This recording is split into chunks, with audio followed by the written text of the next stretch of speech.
오늘 우리에게 주는 말씀 사도행전 8장 14절부터 25절까지 말씀입니다. 사도행전 8장 14절부터 25절까지 말씀. 우리 같이 한 목소리로 읽겠습니다. 예루살렘에 있는 사도들이 사마리아도 하나님의 말씀을 받았다함을 듣고 베드로와 요한을 보내매 그들이 내려가서 그들을 위하여 성령 받기를 기도하니 이는 아직 한 사람에게도 성령 내리신 일이 없고 오직 주 예수의 이름으로 세례만 받을 뿐이더라. 이에 두 사도가 그들에게 안수하며 성령을 받는지라.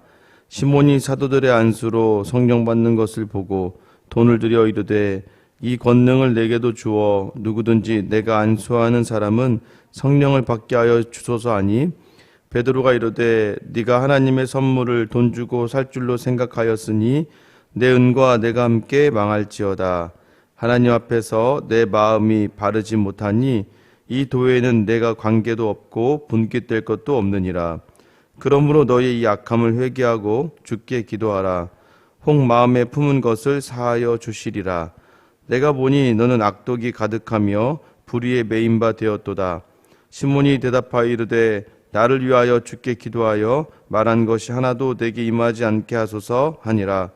두 사도가 주의 말씀을 증언하여 말한 후 예루살렘으로 돌아갈새 사마리아인의 여러 마을에서 복음을 전하니라.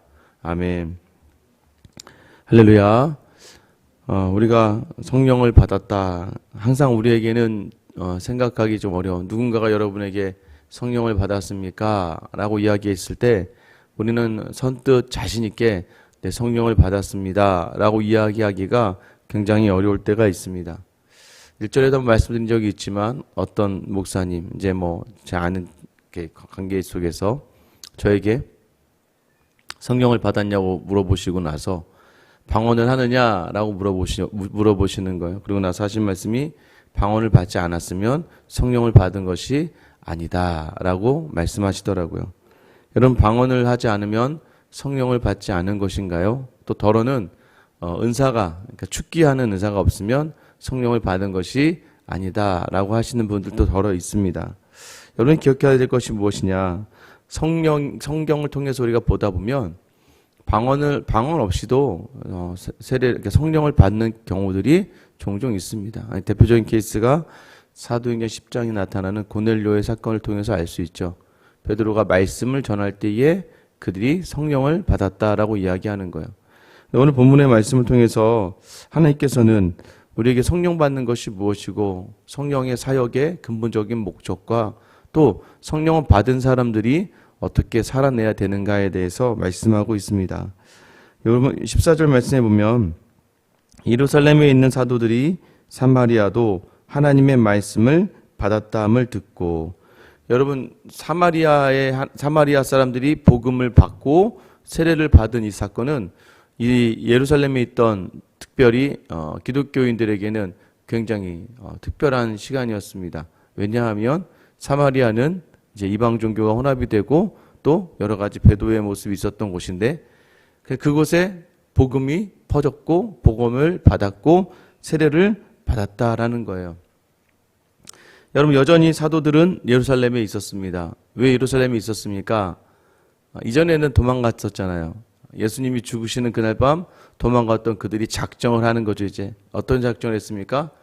예수님과 함께 이곳에서 죽기. 왜냐하면 예수님이 예루살렘에 머무르라라고 말씀하셨기 때문에.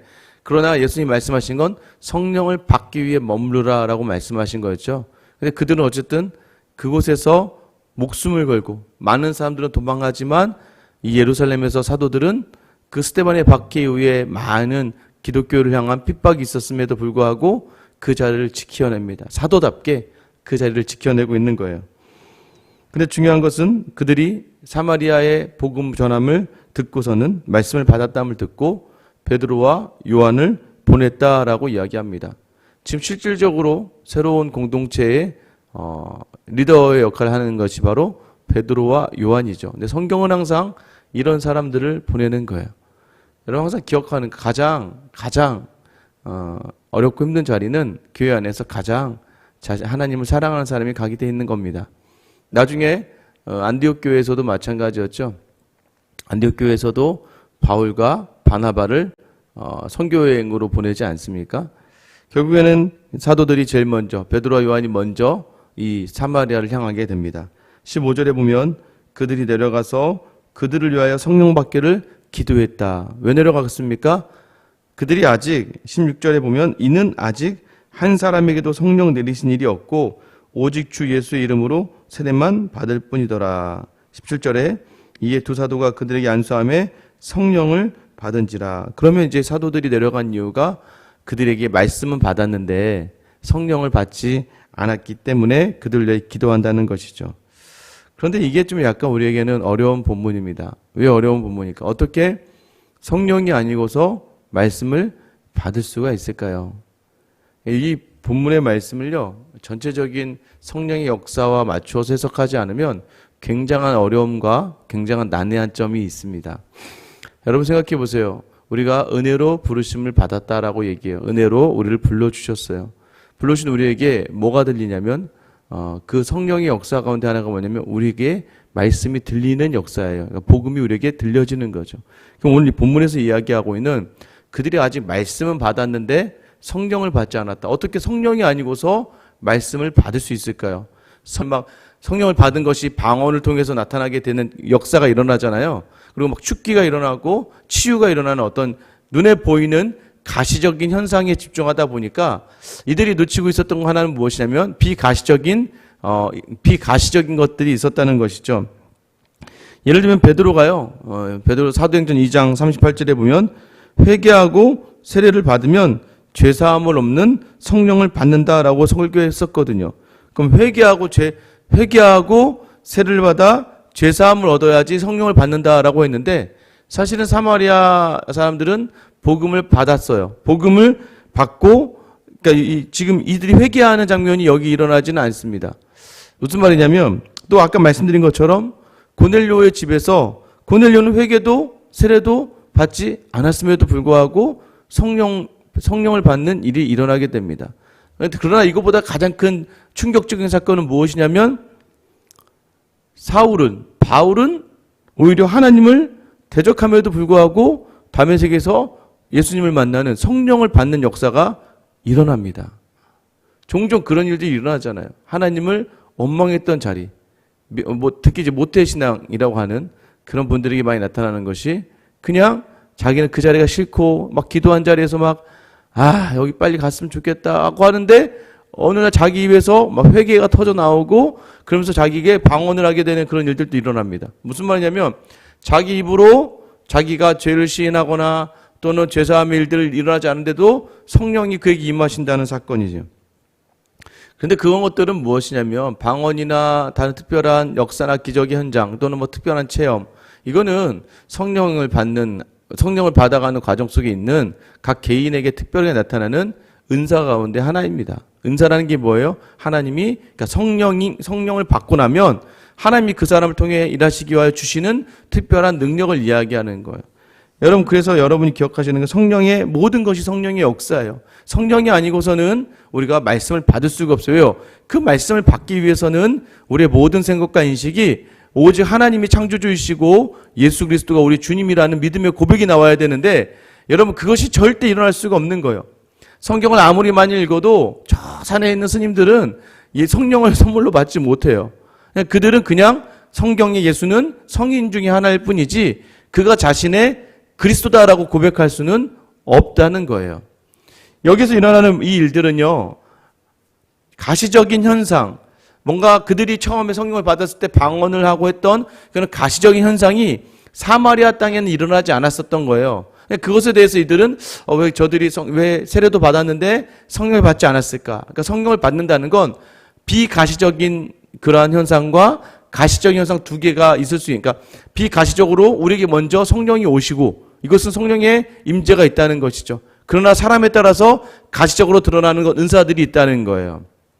어떤 분들은 방언으로 그게 일어나는 거고 어떤 분들은 축기를 통해서 일어나는 거고 더러 어떤 분들은 저와 같이 말씀을 전하는 은사나 또 특별하게 교회를 사모하는 마음이나 특별하게 사랑의 마음이 넓어진다거나 하는 특별한 그런 마음들의 변화가 외적인 은사들이 일어나게 돼 있어요. 근데 중요한 것은 무엇입니까? 제가 말씀드렸잖아요. 외적인 은사들이 다시 내적인 은사들로 모여야 되는 거예요. 내적인 은사가 무엇입니까? 사랑이라고 하는, 그러니까 예수 그리스도의 본질, 그 본질로 자기의 삶이 변화되어져 가야 되는 것을 이야기하고 있는 거예요.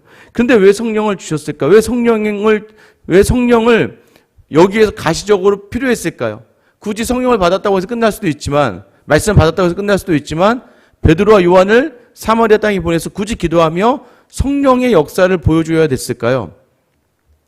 그건 지금 이 사도들에게 하나님께서 주시는 메시지가 있는 거예요. 어떤 메시지가 있는 겁니까?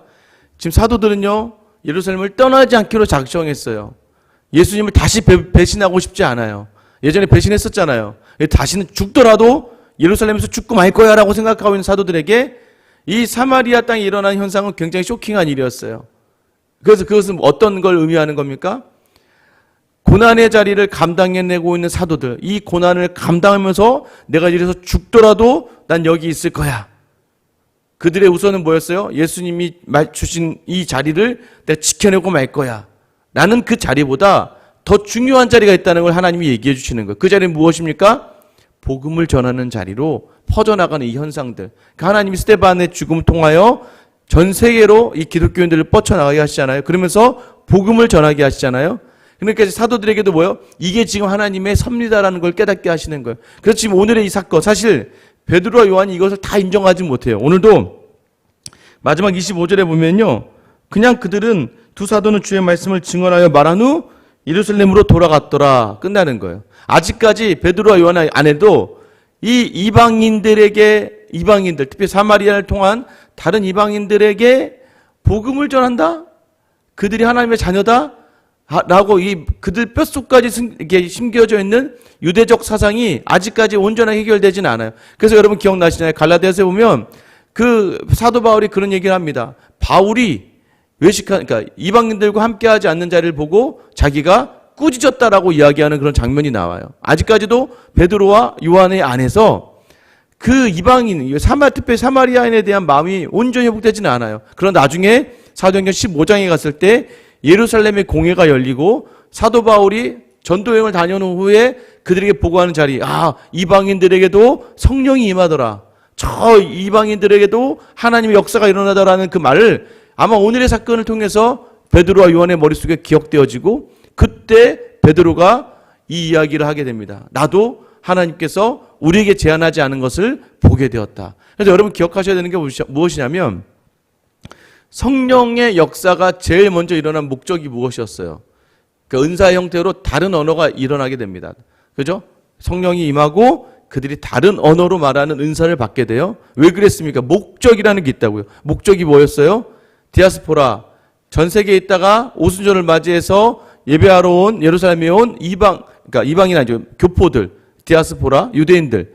그 유대인들이 아직은 예를 들면 바벨론으로부터 끌려가고 나서 몇 세대를 그쪽에 있었기 때문에 그 히브리어에 익숙하지 않아요. 유대인이긴 하지만.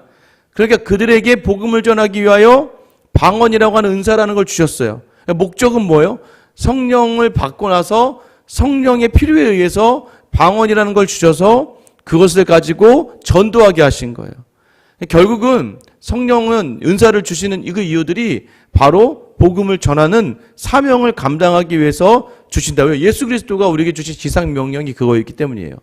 너희는 가서 모든 이들을 제자로 삼으라고 이야기하잖아요. 모든 이들을 제자로 삼아라. 이게 뭐예요?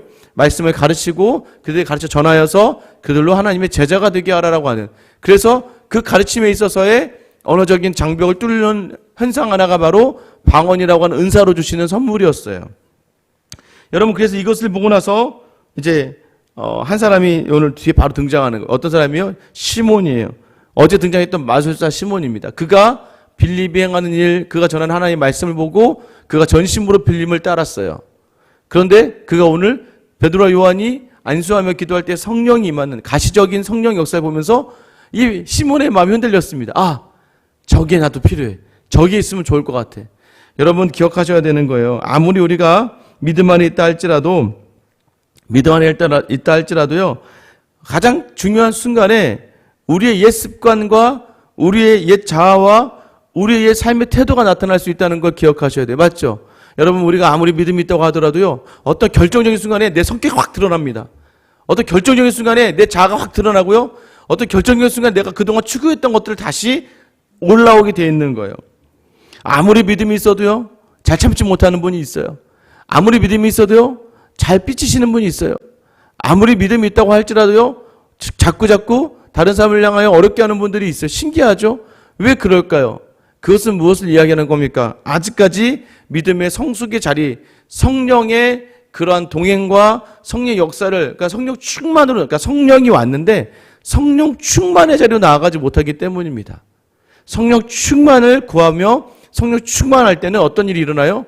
스테반과 같이, 바울과 같이 하나님의 인격을 담아내는. 그래서 우리 예전에 한번 기도했던 그런 뜻이 있죠. 하나님의 뜻이 나의 비전이 되고 예수님의 인격이 나의 성품이 되고 성령님의 권능이 나의 능력이 되는 그 역사는 그 성령이 충만할 때 일어나는 거예요. 그래서 오늘 이야기하는 거 20절 말씀에 보면 베드로가 시몬에게 이야기합니다. 베드로가 이르되 네가 하나님의 선물을 돈 주고 살 줄로 생각하였으니 내 은과 같이 내가 함께 망할지어다. 어떻게 하나님의 은사들을, 하나님의 일을 돈으로 하려고 하니? 여러분, 우리도 때로는 하나님의 일을 돈으로 하려고 할 때가 있고, 하나님의 일을 우리 힘으로 하려고 할 때가 있고, 하나님의 일을 하나님 생각을 하려고 할 때가 있고, 하나님의 생각이 아니라 나의 생각을 하려고 할 때가 있다는 거예요. 옛 자아가 불쑥 하나님의 일 속에서도 드러나게 되는 거예요. 근데 여러분, 그런 모든 끝이 다 어떻게 돼요? 실망과 교만으로 결정되어지기 때문에 조심해야 된다는 걸 이야기하는 거예요. 22절과 23절 보세요. 그러므로 너희의 이 약함을 회개하고 주께 기도하라. 혹 마음에 품은 것을 사하여 주시리라. 내가 보니 너는 악독이 가득하며 불의에 매인 바 되었도다. 베드로는 회개하고 주님께 기도하라고 이야기해요. 그러면 기도하면 반드시 용서해 주신다는 의미예요. 주께 기도하라 라는 이 말의 의미는요, 정말 기도하라는 이 말의 본질은 어떤 의미냐면 주께 너를 묶어두라 라는 의미예요. 주님께 너를 동여매라 라는 의미예요. 결국 뭐예요? 예수님이 하신 것처럼 말씀과 늘 껴있는 기도, 이 말을 늘 주님께 묶여있는, 그러니까 이 말은 주님께 늘 묶여있는 삶을 살아내라. 그러니까 그 삶을 살아낼 때 하나님은 용서해 주신다. 24절 보세요. 시몬이 대답하여 이르되 나를 위하여 주께 기도하여 말한 것이 하나도 내게 임하지 않게 하소서 하니. 여러분, 시몬 스스로가 회개를 해야 되는데 시몬은 그 자리에서도 당신이, 그러니까 결국은요, 사람을 보게 돼 있는 거예요. 어제 시몬이 뭐예요? 전심으로 빌립을 따르니라 라고 되어 있어요. 사람의 선을 못 넘어가는 거예요. 믿음이 있다고 이야기하지만 사람의 그 한계를 못 넘어가는 그런 믿음을 가지지 말라는 거예요. 교회에서 상처받았다는 말을 하실 필요가 하나도 없는 게, 교회는 다 죄인들이 모이는 곳이라서 상처가 없을 수가 없어요. 그러나 그 가운데 그 죄인 중에 하나를 하나님께서 은혜를 주셔서, 특별한 은혜를 주셔서 그 사람으로 말미암아 누군가의 위로자가 되게 하시거든요. 그래서 신앙생활하면서 우리가 나 상처받았어 얘기는 뭐예요? 하나님은 없고 저 사람들 보고 신앙생활 하는 거야 라고 하는 것과 별반 다를 바가 없는 겁니다. 그리고 정 안 맞으면 다른 교회 가시면 돼요. 왜냐하면 하나님께서 교회를 여러 교회를 두신 이유는 이게 혹시 구조적인 문제인 것 같다. 이 구조적인 문제가 뭐냐면, 내가 여태까지 어려서부터 이렇게 신앙생활했던 교회 구조가 있어요. 근데 가까운 교회, 또 내가 새로운 교회 갔는데 내가 여태까지 했던 구조와 다르게, 목사님 말씀도 내가 들었던 말씀과 좀 다르다 보니까 좀 너무 어렵고, 또 뭐 예배 드리는 방식이라든가 교회 운영 방식이 좀 마음이 너무 어렵다. 이런 구조적인 문제. 그러니까 내가 개인의 문제가 아니라 가봤더니 이 구조는 도저히 들어갈 수 없는 구조이고 이 교회 구조가 내 생각과 너무 많이 다르다라고 할 때는 어떻게 하는 거예요? 내가 편안한 교회 가서 신앙생활을 하는 거예요. 그리고 가서 그냥 맞는 교회를 찾아가는 것이 예수 그리스도를 다 머리에 두고 여러 교회가 있는 이유 중에 하나인 것이죠. 그러나 사실은 정작 내가 나를 바꾸려 하지 않은 상태에서 자꾸 다른 사람과 다른 공동체가 바뀌려고 한다는 것을 바라보는 것은 또한 굉장히 미성숙한 신앙의 하나일 수 있는 것이죠. 오늘 무엇인가요? 시몬의 이 자리는 결국은 그는 사람을 보고 신앙생활을 했던 거예요. 그 사람을 통해 나타나는 것, 그 다음을 넘어갈 수 있어야 되는데 그러지 못한 아쉬움이 있죠. 결국 성령의 역사는요, 여러분, 복음을 전하는 자리가 우선입니다. 저에게 말씀의 은사를 주신 이유는 이 말씀을 통하여 복음을 전하라고 주시는 자리예요. 여러분, 이제 방언이 좀 달라졌죠. 예전엔 방언은 전도하기 위해 주신 건데, 처음엔. 근데 지금 방언은 뭐예요? 기도하라고 주셨잖아요. 그럼 기도의 자리에 그것이 온전히 쓰여질 때 그 은사는 값어치가 있는 거예요. 근데 그 외의 모든 자리는 아무리 방언을 많이 한들 아무런 의미가 없는 것이죠. 축기나 치유나 여러 가지 문제도 마찬가지고, 심지어는 뭐 미술이나 음악이나 때로는 다른 손이나 이런 은사로 주신 것들이 많아요. 어떤 분들은 특별히 손재주가 좋고, 어떤 분은 요리를 잘할 수가 있고, 어떤 분들은 굉장히 사람을 기쁘게 하면서 바지할 수 있는 은사가 있는 그 은사들의 모든 것들이 전부 다 어디로 가야 된다? 그리스도의 사랑, 복음을 온전하게 전하기 위한 나의 삶으로 다 이렇게 표현되어져야 된다는 걸 이야기하는 거예요. 그래서 뭐예요?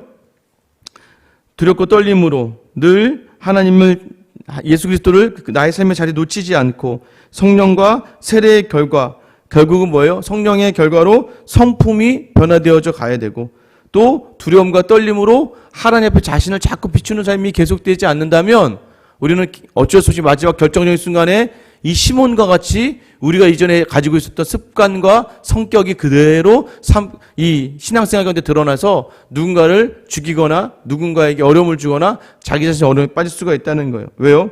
우리가 유한한 돈과 같은 것으로 세상을 쫓지 않고 영원한 주님을 쫓아가며 누리는 영원한 생명과 은혜의 자리가, 그 자리를 주시는 분이 하나님이시기 때문입니다. 그래서 우리가 신앙생활하고 성령 충만을 구할 때 우리 안에 옛 습관이 사라져가는 거예요. 완전히 소멸되어져 가는 거예요.